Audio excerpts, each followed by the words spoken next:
ako ng sulat mula sa amin. Nakalarawan doon ng marami kong alaala, at bigla akong lumuha dahil ako'y sabik na sa lalawigan kong minumutya.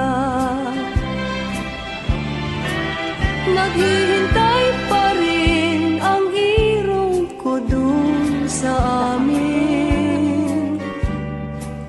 Mga magulang na may